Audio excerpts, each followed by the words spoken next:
Yesterday we were having a dinner with Quincy Jones' manager, and I was talking about how great Jacob Collier is, and he's this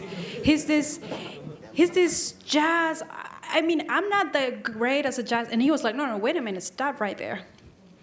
You know, Duke Ellington sent a letter to Quincy Jones before he passed away, asking Quincy Jones to stop putting categories to the music, because music is music. And for you, I will say, whenever a song is good, it's gonna work whether you're doing in a jazz style, you're doing in a cumbia, in a pop. So you gotta make sure before saying or putting yourself a ticket in here and say, I'm a jazz artist, or I'm gonna go to write a rock song, you gotta make sure that the song is good.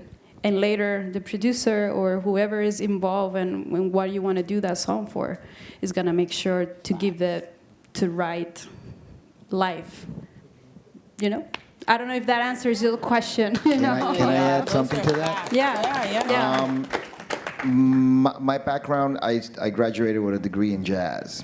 So nobody was aware. But the problem is, jazz doesn't pay the bills, unfortunately. And it's a shame because it takes a lot to become a jazz musician, and that should be awarded as such. And my experiences, I try to bring to the table with Romeo. And in the first years, it was everything I tried to do, that's too jazzy.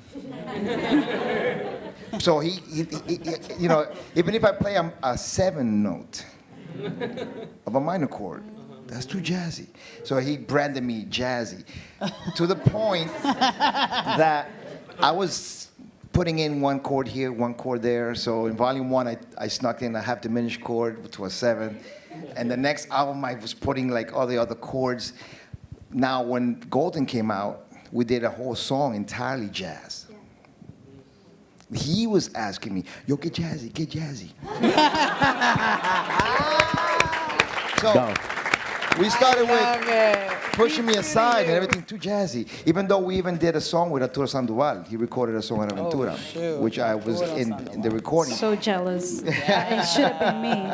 He's fun, by the way. Came from nothing to he was begging me to get jazzy. And I mean, I threw the book at him.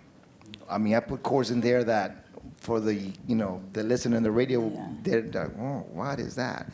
And it got played. Actually, it got me an ASCAP award about a year ago. So, yeah. So don't be afraid to of use who you are, your roots, where you come from. If it works, throw it out there. I think that's a great way to close this. Be true to who you are. Viva la cultura. Thank you, guys.